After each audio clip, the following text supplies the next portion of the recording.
Les cieux, les étoiles racontent la gloire de Dieu. C'est le thème que nous aborderons aujourd'hui à l'émission « La parole vivante ».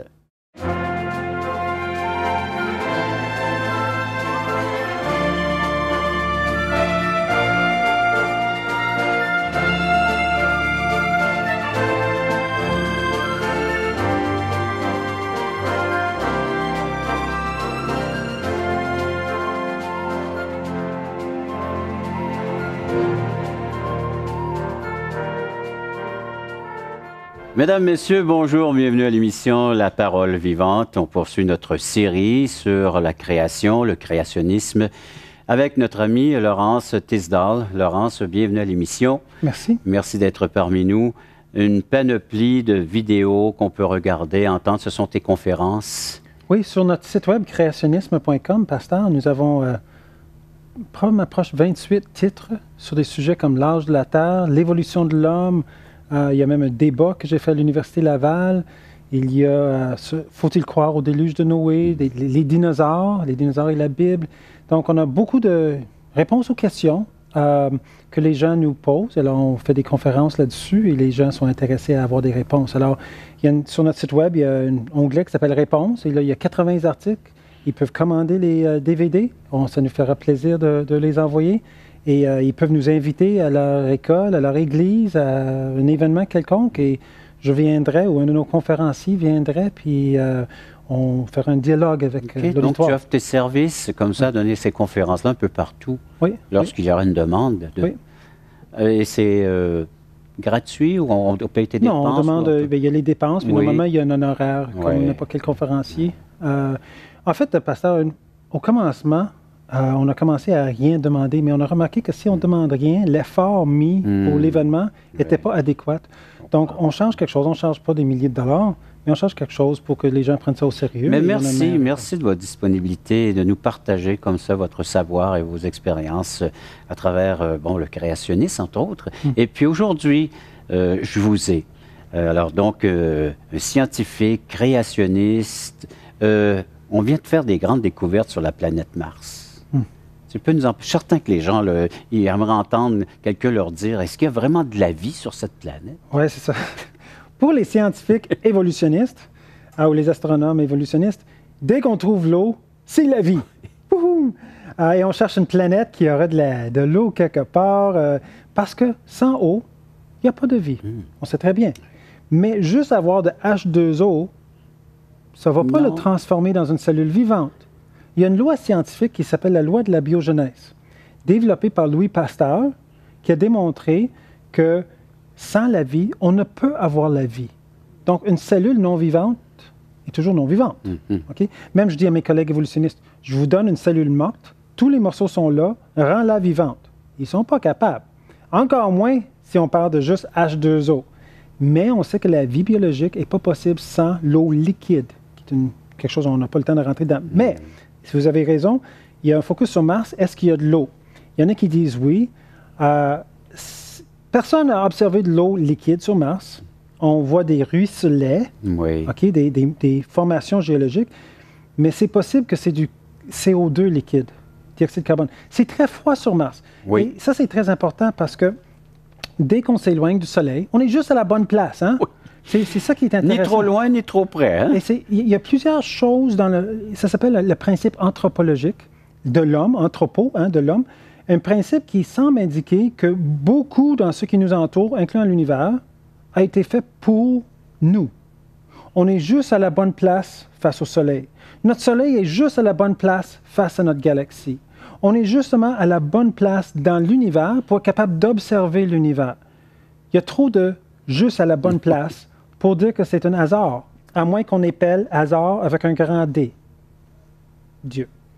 Alors, quand on regarde la Bible, il y a un verset, on parle de « Est-ce que les cieux racontent la gloire de Dieu? » Parce que l'homme regarde vers les cieux.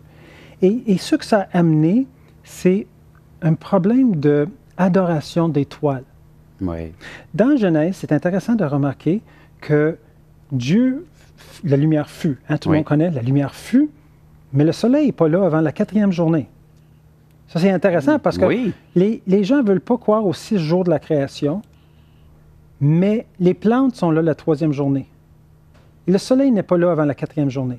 On ne peut pas avoir 1000 ans, ou une ère, ou 1 million d'années, ou plus, avant que le soleil est là. Le soleil et les plantes sont interreliés. Oui.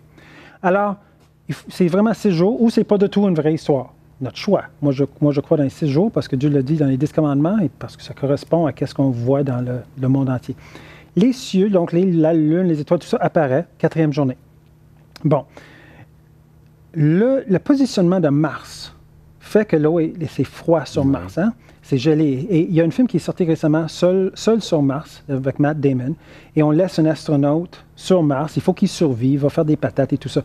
Intéressant, il fait référence à Jésus dans ce film-là, où est-ce qu'il a une croix, puis il demande l'aide de Jésus. Quand il demande l'aide de Jésus, ça fonctionne, et quand ceux qui sont à NASA, ils disent « Crois-tu en Dieu? » il y en a un des gestionnaires, il dit « Moi, je crois dans beaucoup de dieux. Mon père est hindou, ma mère est baptiste, donc je crois dans tous les dieux. » Mais lui, ses prières n'ont pas marché. C'est juste une anecdote intéressante. Oui. Mais ceux qui ont pris à Jésus, ça marche dans le film. Et c'est une question de survie, parce que c'est presque impossible de survivre en dehors de la Terre. Donc, la Terre est spéciale, et le Soleil est spécial, qui est une étoile, et les étoiles qui nous entourent est spéciales. Et dans la prochaine section, on va regarder comment Dieu a mis sa touche créatrice sur les étoiles. Parce que les étoiles ne sont pas faites pour être adorées. Les étoiles sont supposées pointer vers un créateur.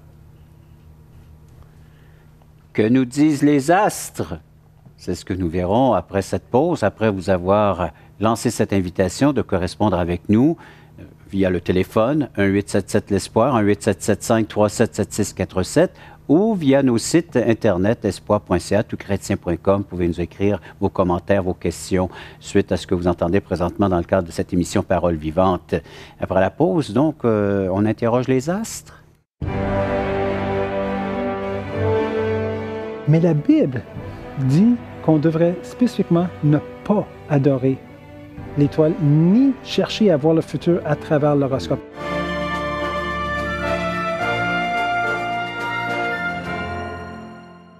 Assistez à un merveilleux déjeuner de l'espoir dans votre région.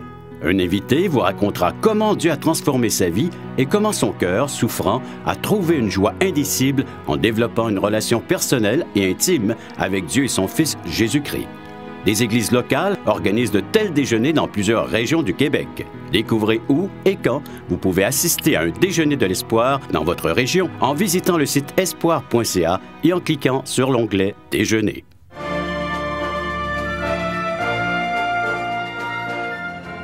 Alors, nous sommes entourés de planètes, d'astres, d'étoiles, mais comment, c'est ça, discerner le message qu'on pourrait y retrouver? Il y a plusieurs études qui se font vis-à-vis de ces astres qui nous entourent.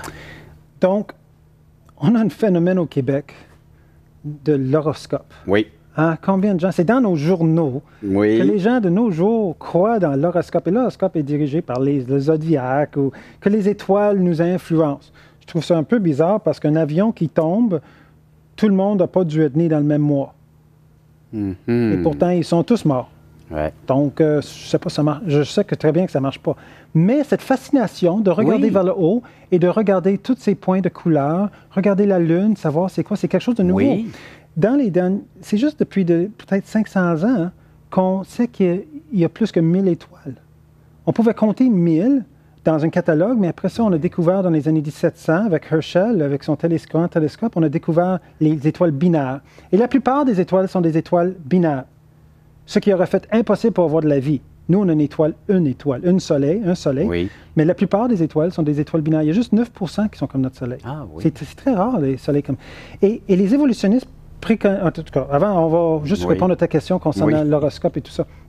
Donc, il y a une idolâtrie qui s'est faite parmi les peuples concernant la Lune et les étoiles et tout ce qui fait lumière.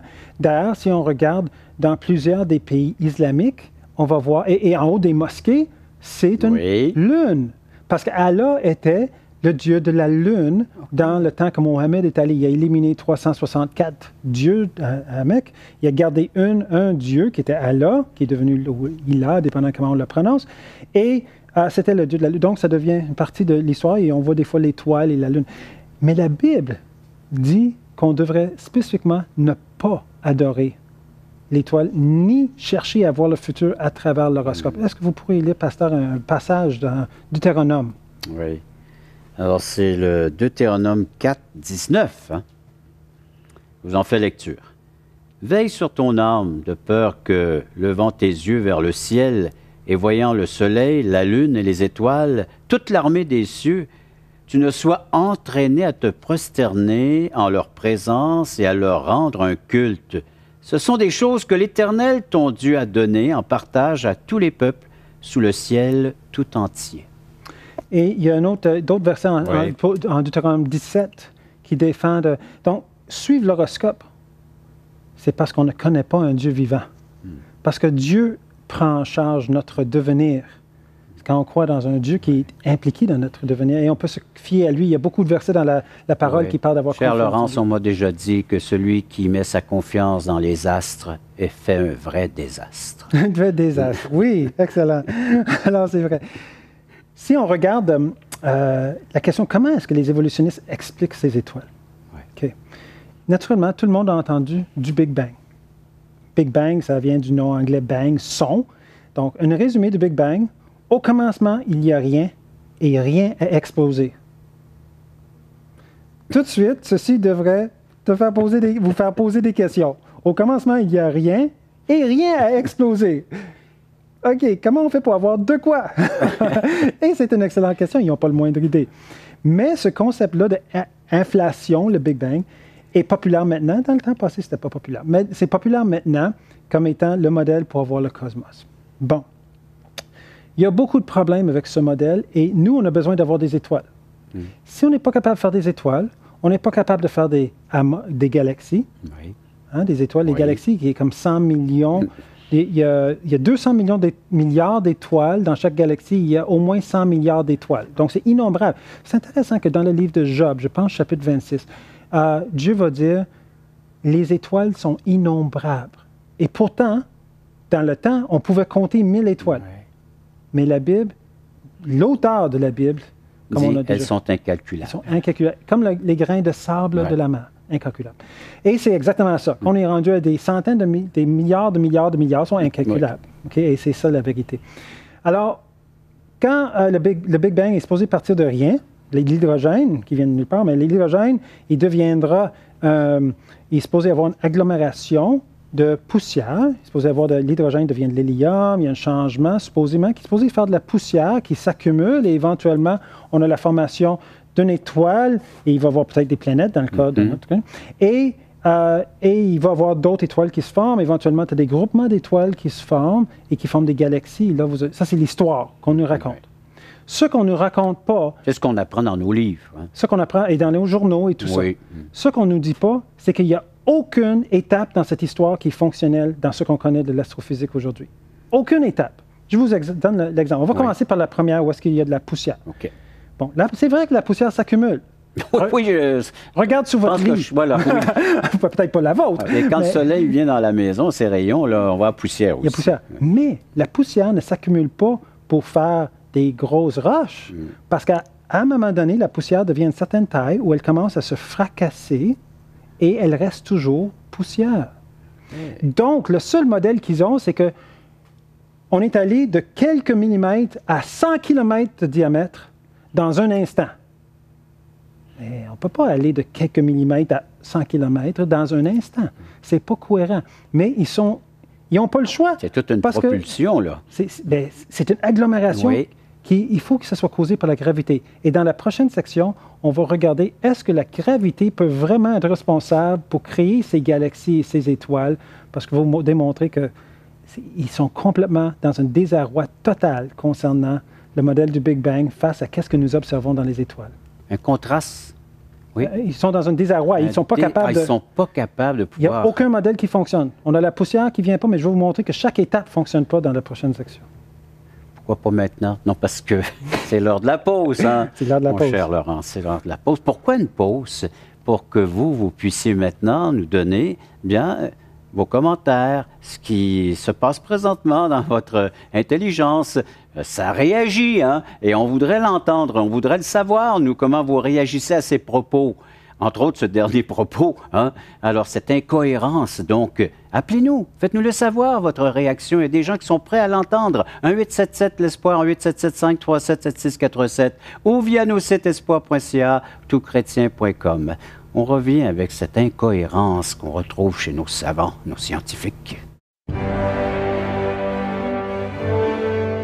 Eux, ils croient que le Big Bang a créé l'univers, mais c'est une croyance contre croyance. C'est pas de la science, c'est une philosophie. Et c'est très important qu'on fasse la différence.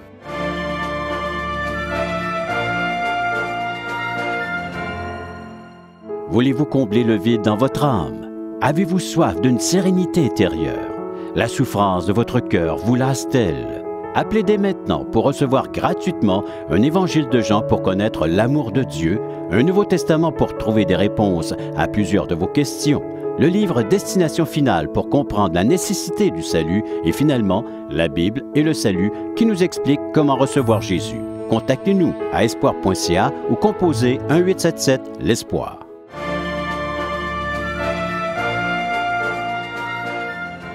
Nous regardons ensemble avec notre invité, M. Laurence, la naissance de cet univers, entre autres d'une étoile, comment créer une étoile, comment fabriquer une étoile. Hein?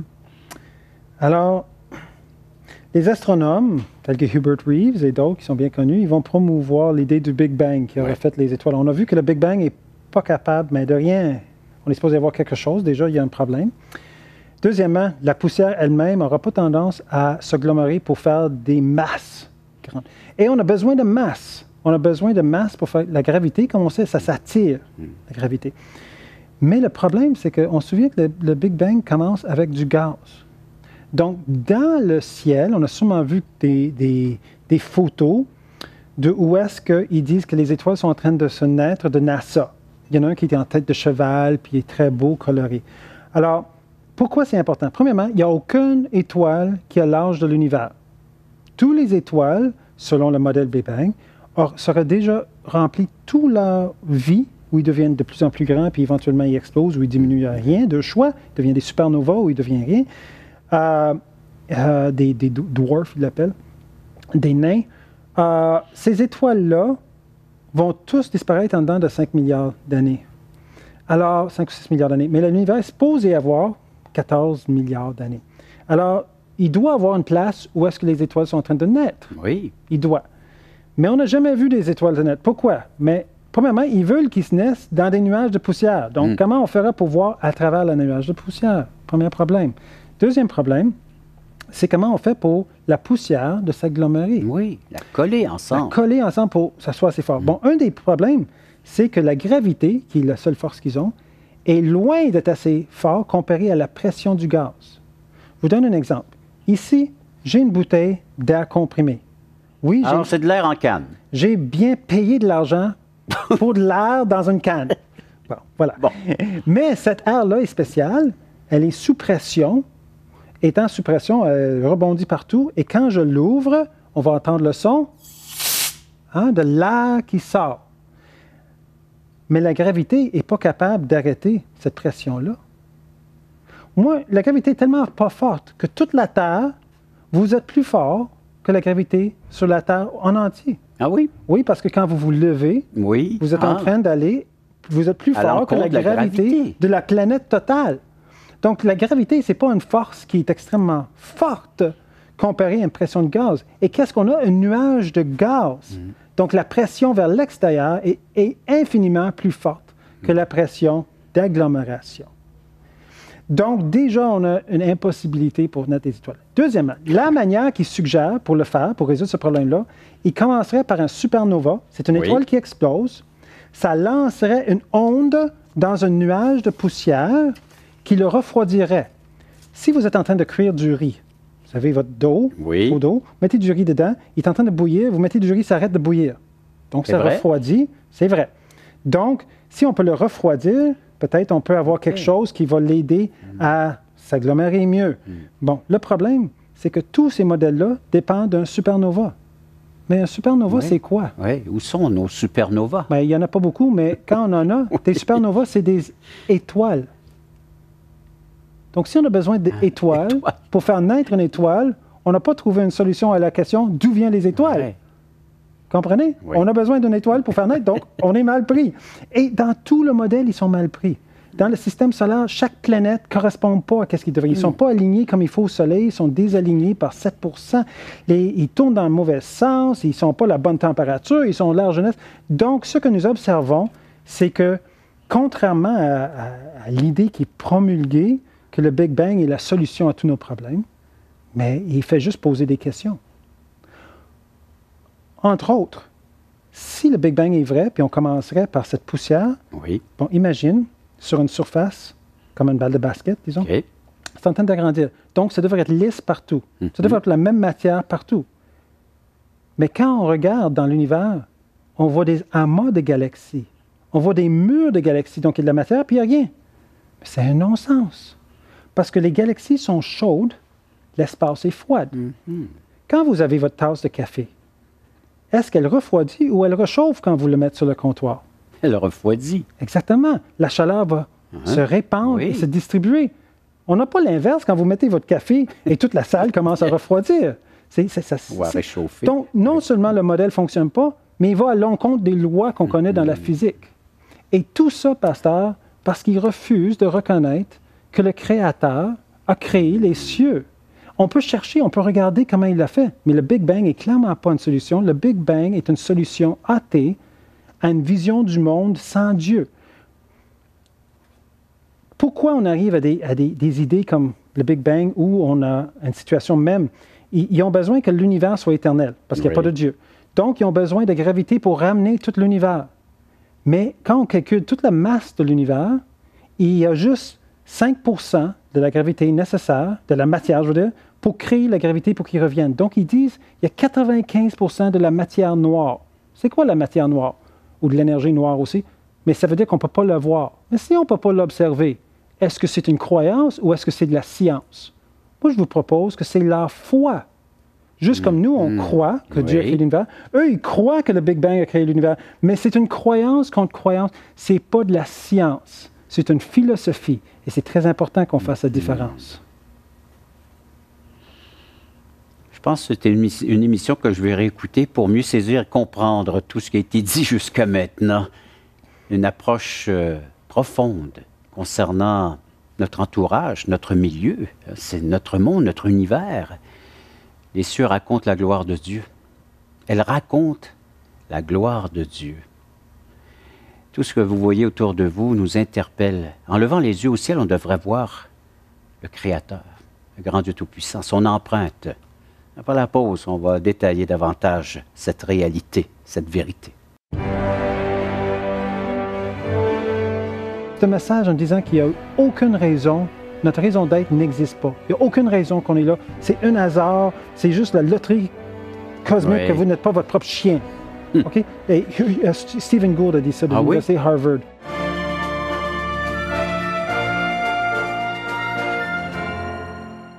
Espoirpourlecoeur.org aborde des problèmes que tous peuvent rencontrer un jour. Solitude, culpabilité, manipulation, rébellion et adultère. Chaque problème est clairement défini avec ses symptômes et ses caractéristiques. Des pistes de solutions sont données. Le but du site espoirpourlecoeur.org est d'encourager les chrétiens à s'entraider. Pour participer à l'une de nos conférences, consultez notre site espoirpourlecoeur.org. Ah, vous avez vous aussi encore un point d'interrogation au visage, tout comme moi. On s'interroge, est-ce qu'on va vraiment tout saisi? Heureusement, M. Laurence est toujours avec nous et je vais lui demander pour des novices comme nous, des gens qui avons les deux pieds sur terre, un bon résumé, bref résumé de ce qui vient d'être enseigné. Donc, c'est vrai que c'est complexe, il y a beaucoup de sciences, l'astronomie est complexe, mais l'important, c'est de reconnaître qu'ils n'ont pas les réponses. Nous, on n'a pas toutes les réponses non plus. On a une réponse, par contre, que Dieu a créé les cieux. En Psaume 19.1, le psalmiste David, le roi David, il a dit « Les cieux racontent la gloire de Dieu, et l'étendue manifeste l'œuvre de ses mains. » L'étendue de l'univers. L'univers est tellement grand, pasteur, tellement grand, qu'on est complètement insignifiant. Là, vous savez, les gens me demandent « Est-ce qu'il y a des extraterrestres? » Hein? Moi, je dis « Mais s'il y a des extraterrestres, comment ils ont fait pour nous trouver? » Parce que sur le plan de l'univers, on est sur une galaxie vers le centre, effectivement, mais dans une branche, la Terre est pas... ça prend pas loin que la Terre est plus visible. Un bon GPS. Hein? Ouais, c'est tout un GPS. Et donc, la question qu'il faut se poser, c'est, étant donné l'étendue de l'univers et notre signification dans l'univers, est-ce que c'est un message de désespoir ou est-ce que c'est un message d'espoir? Moi, je crois que dans notre génération, le Big Bang, l'idée, l'évolution qu'on a évolué des saints, qu'on vient de poussière d'étoiles, comme Hubert Reeves dirait, c'est un message de désespoir. C'est un message en disant qu'il n'y a aucune raison, notre raison d'être n'existe pas. Il n'y a aucune raison qu'on est là. C'est un hasard, c'est juste la loterie cosmique que vous n'êtes pas votre propre chien. OK? Et Stephen Gould a dit ça de l'Université Harvard. Donc, il n'y a aucune raison d'exister. Mais il y a un autre message. Oui, il y a un autre message. Et c'est celui de la Bible, c'est celui de notre Dieu. Et je vais vous faire la lecture d'un texte. C'est le psaume 8 et qui nous dit, écoutez attentivement là, cet appel encore, ce grand Dieu qui va nous montrer encore son cœur, sa pensée à notre égard. Écoutez, il est dit, quand je contemple les cieux, ouvrage de tes mains, la lune et les étoiles que tu as créées, qu'est-ce que l'homme pour que tu te souviennes de lui? Et le Fils de l'homme pour que tu prennes garde à lui. Oui, pour Dieu, on devient quasiment le centre de tout ce monde, cette création. C'est l'être humain, c'est toi, c'est moi, c'est chacun d'entre nous, au point d'investir ce qu'il avait de plus précieux à ses côtés, son propre Fils, il l'envoie ici sur cette terre, dans tout ce cosmos, la terre, afin de venir accomplir une œuvre parfaite qu'on appelle notre salut, notre délivrance, notre condamnation, ce qu'on méritait de la part de nos péchés, les conséquences, le salaire du péché, Christ l'a subi à notre place. Imaginez ce grand univers, le Seigneur envoie son Fils par amour pour nous sauver, nous racheter, afin que nous puissions avoir une place avec lui pour l'éternité dans son royaume, dans sa demeure. Ça, c'est tout un amour. Et quel intérêt! Donc, c'est plus qu'un grain de poussière, c'est plus que le fait juste d'exister, d'être, c'est de vivre pleinement dans une relation avec le Seigneur Jésus-Christ. Merci encore une fois, Laurence. Et merci d'avoir été à l'écoute de cette autre émission de la parole vivante.